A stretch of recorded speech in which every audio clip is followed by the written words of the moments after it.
नमस्कार। देखिए, हर बड़े कानून के पीछे ना एक कहानी होती है। और भारत के एनवायरमेंट प्रोटेक्शन एक्ट 1986 की कहानी वो एक ग्लोबल प्रॉमिस और एक नेशनल ट्रेजेडी दोनों से जुड़ी हुई है। इसे सिर्फ एक कानून नहीं बल्कि एक छत्र, एक अम्ब्रेला कहा जाता है।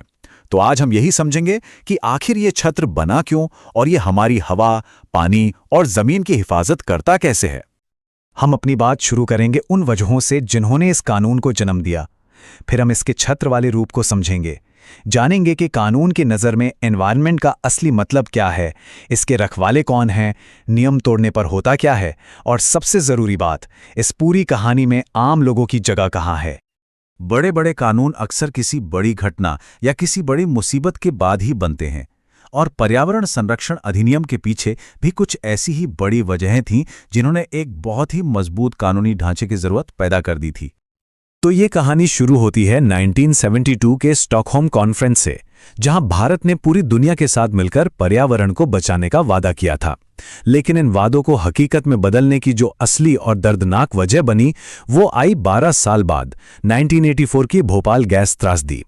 वो सिर्फ एक इंडस्ट्रियल एक्सीडेंट नहीं थी, वो एक नेशनल शॉक था जिसने हजारों जानें ले ली और ये साफ कर दिया कि हमारे मौजूदा कानून कितने अधूरे और कमजोर थे। बस इसी त्रासदी की राख से 1986 में ये शक्तिशाली कानून पैदा हुआ। तो इन्हीं सब घटनाओं का नतीजा था एनवायरमेंट प्रोटेक्शन एक्ट ऑफ 1986। एक ऐसा कानून जिसे डिजाइन ही इसलिए किया गया था कि वो पर्यावरण से जुड़ी हर चीज को अपने दायरे में ले सके।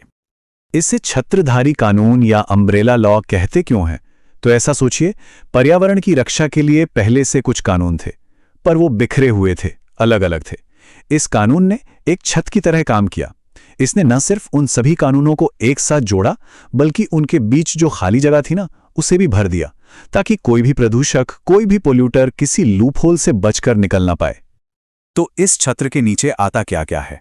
देखिए, ये कानून संविधान के आर्टिकल 253 के तहत बना, जो सरकार को ये पावर देता है कि वो स्टॉकहोम जैसे इंटरनेशनल अग्रीमेंट्स को लागू कर सके। ये पानी और हवा के प्रदूषण पर बने पुराने कानूनों को एक साथ लाता है और साथ ही नॉइस पोल्यूशन और खतरनाक केमिकल्स जैसे नए खतरों को भी अपने दायरे में लेता है, जिनके लिए पहले कोई साफ नियम नहीं थे। अब देखिए, किसी चीज की रक्षा करने के लिए पहले ये तो तय करना पड़ेगा ना कि वो चीज है क्या। इसीलिए इस कानून ने सबसे पहले पर्यावरण या एनवायरनमेंट शब्द का मतलब साफ साफ बताया। कानून की ये परिभाषा बहुत ही गहरी है।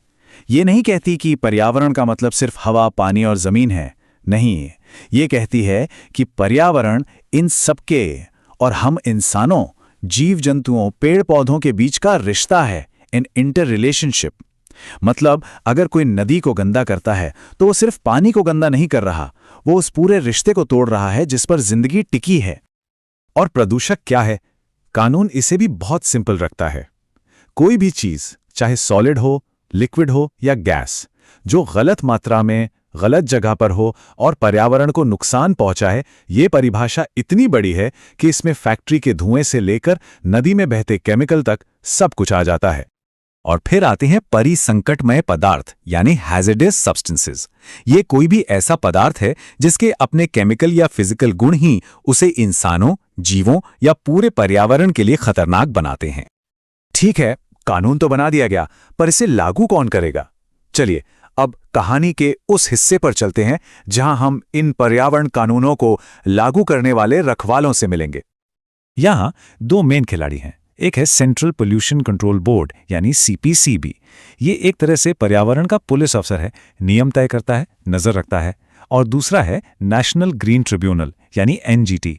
ये है पर्यावरण का जज, एक खास अदालत जो पर्यावरण से जुड़े मामलों की सुनवाई करके तेजी से फैसले सुनाती है। और ये एनजीटी, जिसकी स्थापना 2010 में इसी कानून के तहत हुई थी, ये एक असली गेम चेंजर था। इससे पहले पर्यावरण के मामले सालों साल आम अदालतों में अटके रहते थे। एनजीटी ने एक डेडिकेटेड और फास्ट ट्रैक रास्ता बनाया ताकि पर्यावरण को हुए नुकसान पर इंसाफ के लिए लंबा इंतजार ना करना पड़े। अब कोई भी कानून तभी अच्छा होता है जब उसमें नियम तोड़ने वालों के लिए सजा का भी इंतजाम हो। और इस कानून में भी नियम मनवाने के लिए काफी कड़े दंड रखे गए हैं। ये कानून सिर्फ नियम नहीं बनाता, उन्हें तोड़ने का नतीजा भी तय करता है। अगर पहली बार गलती हुई तो 5 साल तक की जेल या 1 लाख का जुर्माना हो सकता है। लेकिन कानून की असली सख्ती तब दिखती है जब कोई अपनी गलती सुधारता नहीं। अगर उल्लंघन जारी रहता है तो जुर्माना हर दिन बढ़ता जाता है, और अगर 1 साल तक भी बात नहीं मानी तो सजा 7 साल की जेल तक पहुंच सकती है। मतलब संदेश बिल्कुल साफ है, पर्यावरण को नुकसान पहुंचाना सस्ता नहीं पड़ेगा।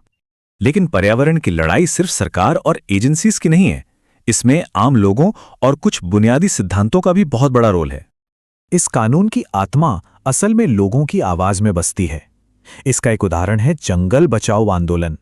जब सरकार ने प्राकृतिक साल के जंगलों को काटकर कमर्शियल सागौन के पेड़ लगाने का फैसला किया, तो वहां के स्थानीय लोगों ने इसका जबरदस्त विरोध किया।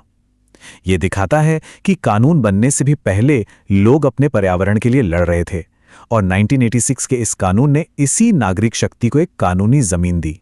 इस कानून के दिल में एक बहुत ही सरल और शक्तिशाली सिद्धांत है, पोल्यूटर पेस प्रिंसिपल, यानी प्रदूषक भुगतान करेगा। इसका सीधा सा मतलब है, अगर कोई चीज तोड़ी है तो सिर्फ सॉरी बोलने से काम नहीं चलेगा, उसे ठीक करने का पूरा खर्चा उठाना पड़ेगा। तो प्रदूषण फैलाने वालों को सिर्फ पीड़ितों को मुआवजा देना होता है, बल्कि पर्यावरण को वापस उसकी पुरानी हालत में लाने का पूरा खर्च भी उठाना पड़ता है। तो भारत के पास एक मजबूत कानूनी छत्र है, उसे लागू करने वाली एजेंसीज हैं और जागरूक नागरिक भी हैं। सारे जरूरी हिस्से अपने अपनी जगह पर हैं, लेकिन सवाल वही है, क्या ये छत्र हमारे पर्यावरण के भविष्य को बचाने के लिए काफी है? इसका जवाब कानूनों में नहीं, बल्कि हम सबके एक्शंस में छिपा है। इस पर विचार जरूर कीजिएगा।